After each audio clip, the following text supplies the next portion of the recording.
कैसे खत्म होगा कलयुग और कैसे होगा कलयुग का अंत, और कब जन्म लेंगे भगवान विष्णु अपने कल्कि अवतार में, और क्या आप जानते हैं कि कलयुग के बाद पांचवा वो कौन सा युग आएगा? तो चलिए जानते हैं इस वीडियो में। तो वीडियो को अंत तक जरूर देखें।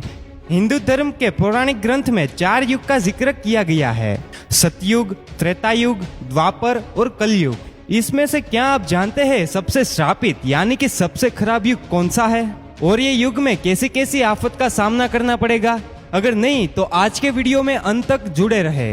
तो दोस्तों, पौराणिक ग्रंथ के अनुसार 4 युग में से सबसे श्रापित और खराब युग कलयुग को माना गया है, और हम जिस युग में जी रहे हैं वो कलयुग ही है। और शायद मुझे बताने की जरूरत नहीं है कि दिन प्रतिदिन कलयुग की हालत बद से बदतर हो रही है। वैसे कलयुग के बारे में ये लाइन तो आपने जरूर सुनी होगी, रामचंद्र कह गए सिया से, ऐसा कलयुग आएगा, हंस चुगेगा दाना दुनका और कौवा मोती खाएगा।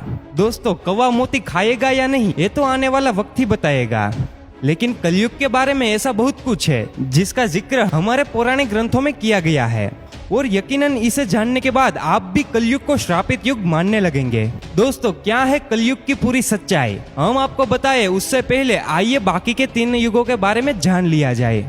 सतयुग यानी सत्य का युग। दोस्तों, सनातन धर्म का सबसे पहला युग है सतयुग, जिसे सत्य का युग भी कहा जाता है।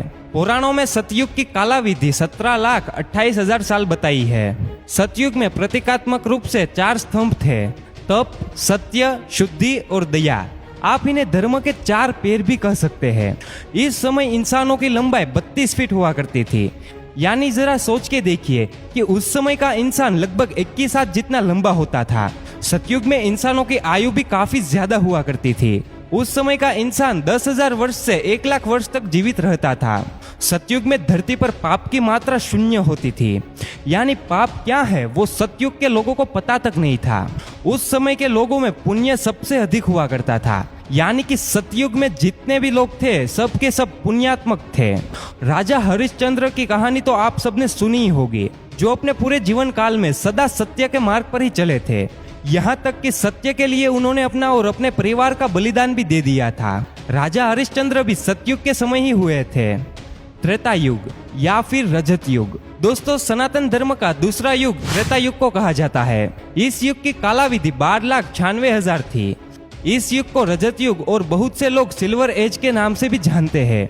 इस युग में धर्म के सिर्फ 3 स्तंभ ही थे, सत्य, शुद्धि और दया। दरअसल धर्म का चौथा स्तंभ तप सत्य के अंत में ही घट गया था। त्रेता युग में मनुष्य की लंबाई 21 फीट होती थी, यानी कि लगभग 14 हाथ के बराबर, और आयु लगभग 10,000 वर्ष थी।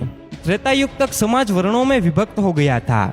समाज में ब्राह्मण, क्षत्रिय, वैश्य और शूद्र वर्ण अस्तित्व में आ चुके थे। इस युग में लोग अपने कर्तव्य का पालन तो करते थे, लेकिन उनके अंदर लालच और ईर्ष्या की भावना ने घर कर लिया था। इसीलिए त्रेता युग में पाप की मात्रा बढ़कर 25% हो गई थी और पुण्य की मात्रा घटकर 75% ही रह गई थी। जहां इस युग में भगवान विष्णु अपने वामन और राम अवतार में अवतरित हुए थे, तो वही इस युग में बाली और रावण जैसे महान राक्षस भी हुए। बाली, जिन्होंने भगवान वामन को पूरी धरती दान में दे दी थी, तो वही रावण जिसने माता सीता का अपहरण करने के बाद भी उन्हें छुआ तक नहीं। द्वापर युग। दोस्तों, सनातन धर्म का तीसरा युग द्वापर युग को माना जाता है। इस युग की कालाविधि 8,64,000 थी। धर्म का तीसरा स्तंभ शुद्धि त्रेता युग के अंत में ही समाप्त हो गया था। इसीलिए इस युग में धर्म के केवल 2 स्तंभ ही बचे थे, और वो थे सत्य और दया। इस युग में इंसान की लंबाई घटकर 11 फीट रह गई थी, यानी लगभग 7 हाथ जितनी, और उम्र घटकर 1,000 वर्ष रह गई थी। इस युग के लोगों को अपने कर्तव्य का ध्यान नहीं था। लोगों के अंदर काम, क्रोध, लोभ जैसी भावनाएं जन्म ले चुकी थी। इस वजह से इस युग में पाप की मात्रा बढ़कर 50% और पुण्य की मात्रा घटकर 50% हो गई थी। यानी इस युग में आधे मनुष्य पापी और आधे पुण्यात्मक थे।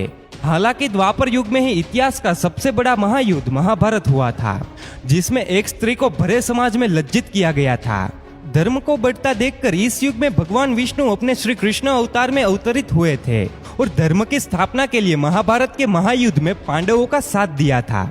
साथ ही साथ इस युग में भगवान कृष्ण ने कुरुक्षेत्र की युद्ध भूमि में अर्जुन को गीता का ज्ञान देकर संपूर्ण मानव समाज को धर्म के महत्व से परिचित कराया था। कलयुग। दोस्तों, सनातन धर्म का चौथा और अंतिम युग है कलयुग। पुराणों में कलयुग की कालाविधि 4,32,000 साल बताई गई है। वर्तमान का युग कलयुग ही है। अभी कलयुग का प्रथम चरण चल रहा है। पुराणों को ध्यान में रखकर विशेषज्ञों द्वारा की गई गणनाओं के मुताबिक अभी कलयुग के 5,000 वर्ष ही बीते हैं, यानी कि कलयुग का अंत होने में अभी 4,27,000 साल बचे हुए हैं। इस युग में धर्म का सिर्फ एक ही स्तंभ दया बचा है, जो कि इस युग के अंत तक समाप्त हो जाएगा। वहीं इस युग में पाप की मात्रा 75% और पुण्य की मात्रा 25% बताई गई है। साथ में यह भी कहा गया है कि पुण्य की यह मात्रा कलयुग के अंत तक घटकर शून्य हो जाएगी। इस युग में इंसान की औसत लंबाई 5 फीट 5 इंच बताई गई है, यानी लगभग 3.5 हाथ, और उम्र 80 से 90 साल बताई गई है। लेकिन साथ में विष्णु पुराण में यह भी बताया गया है कि जैसे जैसे कलयुग का अंत नजदीक आएगा, मनुष्य की आयु घटती जाएगी और अंत में मनुष्य की आयु घटकर मात्र 20 से 30 साल ही रह जाएगी। उस समय छोटे छोटे बच्चे गंभीर बीमारियों का शिकार होंगे। कम उम्र में ही बच्चों की आंखों पर चश्मे और बालों में सफेदी छा जाएगी। हर इंसान रोग से परेशान होगा। बच्चे से लेकर बूढ़े तक कलयुग में हर कोई चिंता से घिरा हुआ रहेगा। कलयुग के अंत में विवाह एक प्रकार का समझौता होगा। जिसके पास पैसा होगा, स्त्रियां उन्हें ही अपने पति के रूप में स्वीकार करेगी, और जो दहेज देगा उनके घर ही स्त्रियों का विवाह होगा। लोगों में एक दूसरे के प्रति समर्पण और सम्मान का भाव समाप्त हो जाएगा। रिश्तों का महत्व नहीं रहेगा। पति और पत्नी एक दूसरे के प्रति ईमानदार नहीं रहेंगे। विश्वास किस चिड़िया का नाम है वो तो लोग भूल ही जाएंगे। जिस व्यक्ति के पास जितना धन होगा उतना ही ज्यादा शक्तिशाली माना जाएगा। ऐसे ही लोग विद्वान और धर्मात्मा कहलाएंगे, और ऐसे ही लोग समाज में पूजे जाएंगे। दोस्तों, वर्तमान समय में जिस तरह से धरती पर धर्म और पाप बढ़ रहा है, जिस तरह की परिस्थितियां हमारे सामने आ रही है, उस हिसाब से देखा जाए तो ये सारी बात सच होती नजर आ रही है। धर्म ग्रंथों के मुताबिक कलयुग के अंत में धरती के एक हिस्से में जहां लोग बाढ़ से तबाह हो रहे होंगे, तो वही दूसरे हिस्से में लोगों को सूखे के प्रकोप का सामना करना पड़ेगा। और जैसे जैसे कलयुग का अंत नजदीक आएगा, पृथ्वी पर मौजूद सारी नदियां सूखती चली जाएगी।